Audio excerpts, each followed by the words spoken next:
សួស្តីបងប្អូនទាំងអស់គ្នាថ្ងៃនេះជួបជាមួយនឹងអ្នកគ្រូសឹមស្រីបើហើយថ្ងៃនេះផងដែរអ្នកគ្រូនឹងមានមេរៀនមួយមកចាញ់ឡើងប្រាប់បងប្អូនមេរៀននៅក្នុងថ្ងៃនេះគឺទៅនឹង DX ហើយនិង DA អញ្ចឹងថ្ងៃនេះយើងរៀនអំពីការប្រើប្រាស់ DX DA កាន់តែច្បាស់ដើម្បីឲ្យងាយស្រួលក្នុងការធ្វើលំហាត់នៅក្នុងសភៅឬក៏ពេលប្រឡងជាដើមអញ្ចឹងយើងធ្លាប់បានសិក្សារួចមកហើយថាតើ DX DA ក្នុងអត្ថន័យភាសាខ្មែរអត្ថន័យបែបយ៉ាងម៉េចក្នុងភាសាខ្មែរយើងប្រែថាមាន DX ក៏ប្រែថាមាន DA ក៏ប្រែថាមានបើវាមានទាំងពីរអញ្ចឹងយើងប្រើស្រេចចិត្តយើងឬក៏យ៉ាងណាអញ្ចឹងវាមានរੂលរបស់គេ DX ក៏ប្រែថាមាន DA ក៏ប្រែថាមានអញ្ចឹង DX ប្រើសម្រាប់អ្វីប្រើសម្រាប់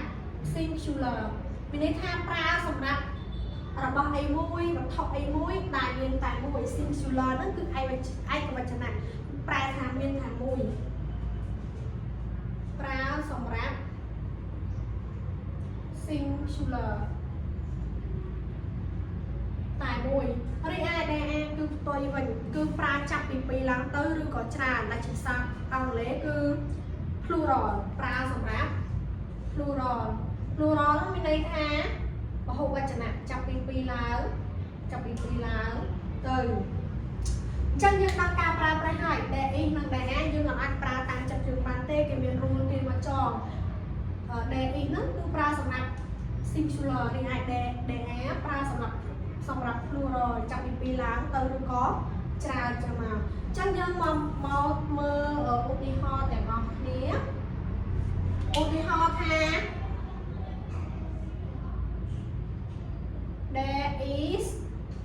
there is a ball មានបាល់មួយឧទាហរណ៍ទៀតមកដាក់មួយទៀតមក there is a monkey there is a monkey ចុះដល់ DA យើងមកមើល DA វិញម្ដង DA two lamb មានអីផងដែលសារចាប់ពី2ឡើងទៅគឺយើងត្រូវថែមអីលើ noun នោះអញ្ចឹង DA two lamb អញ្ចឹងយើងប្រើ DA គឺមាន2នេះ two ចាប់ពី2យើង3ក៏បានគូនក៏បានដែរchứចាប់ពី2ឡើងទៅឬក៏ច្រើនយើងដាក់ DA ចំណែកឯ there is a ball there is a monkey មានតែមួយអញ្ចឹងដើម្បីឲ្យកាន់តែច្បាស់យើងកន្លែងមកមើល exercise របស់យើង complete is or am អញ្ចឹងទី1 exercise ទី1 there plus two pen អញ្ចឹង pen របស់យើងមានប៉ុន្មានគឺ2មក2អញ្ចឹងយើងកន្លែងមកមើល rule ណាចាប់ពី2ឡើងទៅយើងប្រើមួយណាចាប់ពី2ឡើងទៅគឺ DA គឺ plural នេះចាប់ពី2ឡើងទៅច្រើនរីឯ singular នោះគឺមានតែមួយអញ្ចឹងយើងមើលត្រូវ rule មួយណាត្រូវ rule ខាងក្រោមទៅត្រូវ rule ខាងក្រោមគឺយើង DA តោះលំហាត់ទី2 there's an elephant នោះគឺមួយដំរីមួយចឹងកន្លែងនេះដាក់ DA គឺចូលរូបរបស់យើងគឺ there is តោះមើលមកក្រោមទៀត there plus student in class ឬក៏ in the class អញ្ចឹង up student យើងមើលកន្លែងនេះ up student មានតែមួយឯងអញ្ចឹងបើមានតែមួយគឺ there is តោះ there 5 frog in the lake អញ្ចឹងមានកង្កែបចំនួនប្រមាណ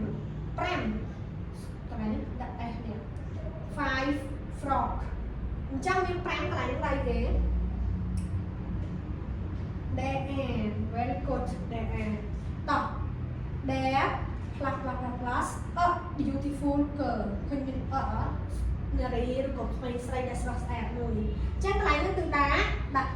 is អញ្ចឹងយើងយល់បានមួយកម្រិតទេតទៅនឹង DX DA ការប្រើប្រាស់កុំឲ្យច្រឡំគ្នាថាពេលលោកគ្រូឬក៏អ្នកគ្រូទីឆ្លើយឲ្យធ្វើលំហាត់make sentences ឬក៏បំពេញល្បាយមួយយើងអាចបែងចែកបានទេថាតើ DX និង DA នឹងដាក់មួយណាឲ្យដាក់តាមចិត្តចង់គឺអត់ទេយើងមើលនេះការប្រើប្រាស់នេះ DA particular របស់របរវត្ថុ noun មានចង់បានតែមួយរីឯ be គឺចាប់ពី2ឡើងទៅអញ្ចឹងដើម្បីឲ្យកាន់តែច្បាស់យើងអាចមកធ្វើ homework ហ្នឹង homework នេះយើងអាច screenshot សាច់ធ្វើលេងទៅថាខ្លួនឯងអាចយល់នៅមេរៀននេះកន្លែងណាអត់យល់អាចមើលកន្លែងរួលនេះមកហើយធ្វើលំហាត់បដាបដាអញ្ចឹងមេរៀនសម្រាប់ DE ថ្ងៃហ្នឹងអ្នកគ្រូបានបង្រៀនចប់ហើយអញ្ចឹងសង្ឃឹមថាបងប្អូននឹងទទួលបានចំណេះដឹងទាំងនេះអញ្ចឹងជំរាបលាទាំងអស់គ្នាជួបគ្នានៅវីដេអូក្រោយបាយបាយ